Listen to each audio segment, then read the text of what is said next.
Miren, el presidente Luis Abinader, cambiando de tema ahora y yéndonos a un aspecto muy importante, dio una declaración ayer en una reunión que hubo del Consejo Económico y Social que deben ser saludadas y valoradas en su justa dimensión. A propósito precisamente de la reforma constitucional que él está impulsando, es uno de las mesas temáticas del Consejo Económico y Social ante la propuesta de reformas, una oleada de alrededor de 12 mesas que están discutiendo, una oleada de reformas que el presidente Luis Abinader ha estado impulsando con la intención válida la intención del presidente Abinader, es lógica, plausible, de que tratemos de ir avanzando en la institucionalización del Estado y de la nación dominicana. O sea, este esfuerzo del presidente Abinader hay que valorarlo, hay que respaldarlo, hay que impulsarlo, pero evidentemente tiene que ser de la manera más correcta, coherente y concertadora.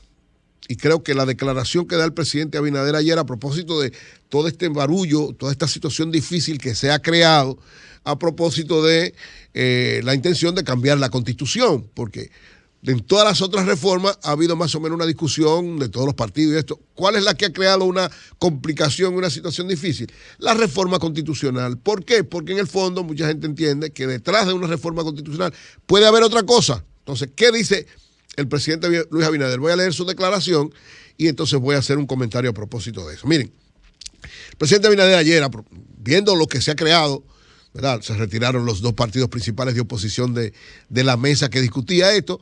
Entonces el presidente fue ayer precisamente a esa mesa y dijo lo siguiente: ustedes pueden estar seguros que yo no voy a ir a una reforma constitucional que no sea de consenso de toda la Asamblea. Yo no voy a conquistar diputados como hicieron en el pasado, ni a conquistar senadores por medios no correctos. Es más, no voy a convencer a un diputado del Partido Revolucionario Moderno. De esto tiene que estar convencida la sociedad, y la sociedad está convencida. Más del 80% de la sociedad dominicana quiere un ministerio público independiente. Ahora, la sociedad política todavía no la quiere. ¿Por qué no lo quiere? Pues que lo explique a la sociedad.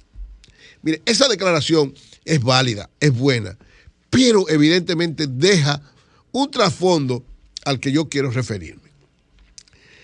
Válida la decisión del presidente de querer modificar tanto la Constitución como todas las cosas que él entiende que deben modificarse en salud, en educación, en trabajo, en una serie de elementos. En el caso de la Constitución, ¿qué pasa con las modificaciones constitucionales? Que detrás de las modificaciones constitucionales siempre hay algo que la altera y provoca serios problemas. Cada vez que ha habido una reforma constitucional en la República Dominicana hay un problema. Cada vez. O se hace por un problema que se creó. Una de dos. O la reforma constitucional en sí mismo crea un problema, o hay un problema cuando se da la reforma constitucional. Entonces, es lógico que ante cualquier planteamiento de reforma constitucional haya temores. Y el presidente dice, no, yo no voy a actuar como en el pasado, yo no voy a comprar senadores, yo no voy a comprar diputados. Y yo creo que tiene buena intención el presidente ahí. Además, lo ha demostrado, hay que decirlo, con justicia. El presidente se ha manejado con ciertos criterios, digamos, en la elección de las altas cortes, de una serie de elementos. Tal vez él podía tener un criterio y hay que decir que no influyó de manera tan determinante para una serie de cosas. Eso hay que decirlo. Ahora, ¿qué pasa con esta reforma constitucional? El presidente puede tener todo el deseo bueno que él quiera, y de hecho lo tiene. Puede tener toda la buena intención que él quiera, y de hecho la tiene. Ahora bien, mire, hermano, cuando se abre esa asamblea revisora, ahí el presidente puede él tener buenas intenciones. Y es verdad que tal vez nada más quiera un ministerio público independiente, que eso también es relativo, pero bueno, supongamos que, el ministerio público no lo decide el presidente, sino que lo decide otro mecanismo. Perfecto. Pero cuando se abre esa asamblea revisora, mire, hermano, ahí cualquier cosa puede suceder. Cualquier cosa, y ahí aparece, así como él dice que no va a comprar un senador o que no va a comprar un diputado, aparecen senadores o diputados que nadie lo compran, pero ellos quieren armar un lío. O ellos quieren fines particulares que son diferentes a lo de un acuerdo, por ejemplo, que haya de los partidos. Entonces, hay que tener cuidado con eso. Presidente, su intención es muy buena, pero la asamblea revisora es peligrosa en este momento histórico. Y digo por qué. ¿Por qué es peligrosa una asamblea revisora en este tiempo? Y el presidente lo sabe. Como doña Consuelo dice de Leonel. Yo digo, el presidente Abinader lo sabe. Él sabe lo que implica abrir ese candadito de la reforma constitucional y de poner una asamblea revisora a eso. ¿Por qué? Porque en el trasfondo hay muchas cosas. No es nada más un ministerio público independiente que tiene también sus bemoles, presidente. Porque así como usted dice, bueno, yo quiero un ministerio público independiente, es verdad, esa es su intención, ese es su buen deseo. Pero muchos entienden, y yo de alguna manera también suscribo eso, que ese ministerio público independiente que usted quiere, en el fondo lo que va a hacer, designar a un ministerio público que usted fue que puso y que va a durar varios años más después que usted deje de ser presidente o que su partido salga del poder si no gana las elecciones del 2024 o del 2028. Me explico. Es decir, ¿quién nombró el Ministerio Público actual? El presidente Luis Abinader.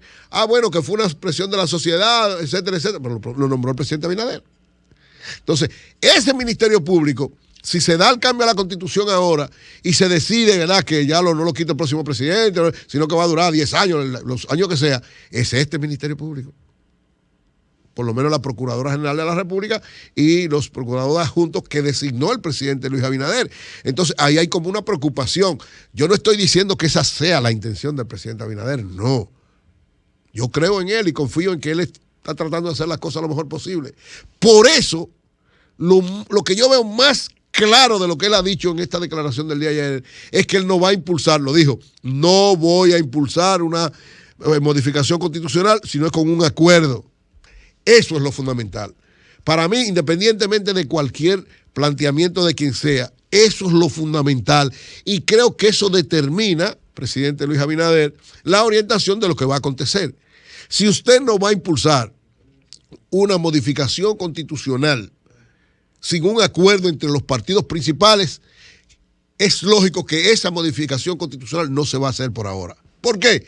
Los dos principales partidos que están representados en el Congreso y que son de oposición, el Partido de la Liberación Dominicana y la Fuerza del Pueblo, se retiraron de esa comisión y dijeron y han sostenido de manera firme, hasta ahora lo han sostenido, que ellos no van a participar en una modificación constitucional y que entonces no van a asistir a esa asamblea revisora. Por vía de consecuencia, esa asamblea revisora no va a tener quórum, salvo que se actúe, como dice el presidente Abinader, como en el pasado, que se compre un diputado, que se compren 3 senadores, que se compren... Y el presidente Abinader ha dicho que no lo va a hacer. Entonces, presidente Abinader, si usted no lo va a hacer, entonces esa reforma constitucional ya no va. Creo que lo más conveniente es que usted siga impulsando las otras 11 mesas temáticas y de la reforma constitucional, le demos el Reckoning en paz, el RIC, que descanse en paz ya esa reforma, por lo menos esa. La dejemos guardadita ahí para luego, para más adelante. Pero ahora, en esta ola de reformas que usted quiere impulsar y que es correcto que se impulse, porque están todos los partidos discutiendo, está la sociedad civil, está todo el mundo, en las 11 mesas, que no es en la de la reforma constitucional, se está discutiendo, se está debatiendo y se están llegando a importantes acuerdos. Es decir, el mismo presidente decía que ya hay 6 de esas mesas que tienen ya preacuerdos conseguidos con todos los partidos. Entonces, presidente, trate de que esta ola de reformas importantes que usted ha impulsado y que es muy buena y conveniente para la nación dominicana, se den en concertación, en acuerdo, con una viabilidad, que puede haber diferencia en algunos aspectos, pero que hay una actitud de cooperación de todo el mundo. Y ya retire, no insista con la reforma constitucional, porque evidentemente que esa no va orientada en esas declaraciones que usted mismo establece. Usted dice muy claro que usted no va a tocar nada del asunto presidencial, que eso es antiético, eso es verdad, usted tiene toda la razón ahí, pero evidentemente hay una preocupacioncita. En ese aspecto hay otra preocupacioncita, presidente, y usted lo sabe. No por usted, no es por usted, pero usted sabe que dirigentes de su partido, presidente Abinader, han dado declaraciones a propósito de quitar el 50% y poner un 40%.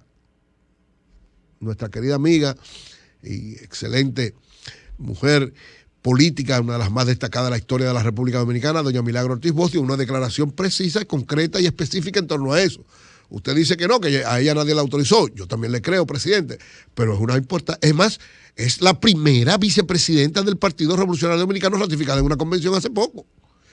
Entonces, ahí también además de en el Ministerio Público Independiente, ahí hay otra preocupacióncita, que es verdad que usted ha dicho y reiterado, y yo le creo, presidente, en ese aspecto, que a usted no le interesa nada de eso, pero aparece un diputadito, un senadorcito, no lo digo de mala manera, sino un diputado, un senador que no tiene noción de las cosas y agarra y dice, cuando esa asamblea revisora se ponga, no, hay que cambiarlo. Y si tiene quórum esa asamblea revisora, ahí cualquier cosa puede suceder. Entonces evitemos eso. Usted ha dicho que a usted no le interesa. Si a usted no le interesa por ahora, entonces deje esa reforma constitucional por ahora. Ya déjela guardada. Ni el PLD ni la Fuerza del Pueblo, ninguno de los dos van a participar en eso. Entonces no va a haber consenso. Lo que va a haber es una situación difícil. Y aunque usted no quiera, si insisten en eso, va a tener que entonces actuar con malas artes. Si insiste el presidente Abinader en que se haga reforma constitucional ahora, va a tener que comprar senador y comprar diputado, si quiere que haya quórum. Porque si las direcciones de los dos partidos de oposición más importantes del país, que además garantizan que no haya quórum en esa asamblea, dice que no van y orientan a sus diputados y a sus senadores que no vayan, y usted logra que haya quórum, entonces es con malas artes. Aunque usted no quiera, aunque usted diga que no, pero usted sabe cómo es esto. Hay el policía bueno y el policía malo. El policía bueno que da la cara bonita y el malo que hace las cosas malas. Entonces habría el político bueno y el político malo. El presidente Abinader y la dirección del PRM diciendo no, nosotros, y alguien por abajo convence y busca y compra. Entonces, para evitar estas cosas, presidente, lo más coherente, lo más conveniente es esa declaración que usted dijo, que no va a haber reforma constitucional si no hay un pacto político entre todos los partidos. Y como no hay posibilidad, en ese aspecto no hay posibilidad de un pacto político, evidentemente que lo más conveniente, y yo confío en que el presidente Abinader lo va a hacer así, ya no va a insistir más. Después de estas declaraciones, no va a insistir más en que se imponga una reforma constitucional y que las otras 11 mesas que han estado trabajando de manera exitosa y que han logrado, sobre todo, presidente Abinader, el de las reformas electorales. Esa es la prioridad ahora mismo. Esa, presidente Abinader, es la prioridad. La prioridad son las reformas electorales. ¿Por qué? Porque viene un proceso que no podemos dejar que los cambios que se den en las dos principales leyes que estamos tratando de cambiar se hagan cerquitica de las elecciones, pues no va a poder implementar nada nuevo. Y le van a prácticamente a maniatar las manos a la Junta Central Electoral. Entonces, ¿qué es lo conveniente? Que esa comisión que está trabajando en la modificación de la ley de partido y la ley de electoral, las dos leyes, que rápidamente establezca un acuerdo y vaya al Congreso y con un acuerdo de los partidos se logren las modificaciones a lo que tiene que ver todo el aspecto electoral. Eso sí es prioridad, presidente Abinader, no la reforma constitucional, las reformas electorales y todas las otras también, pero cuando digo la reforma electoral por un problema de que el timing, el tiempo, que está muy cerca la próxima elección. Así que ojalá que el presidente Abinader logre ya sepultar estas preocupaciones que hay y que siga avanzando ese importante movimiento de reformas que él ha estado implementando y que creo que son convenientes, claras y necesarias para la nación dominicana.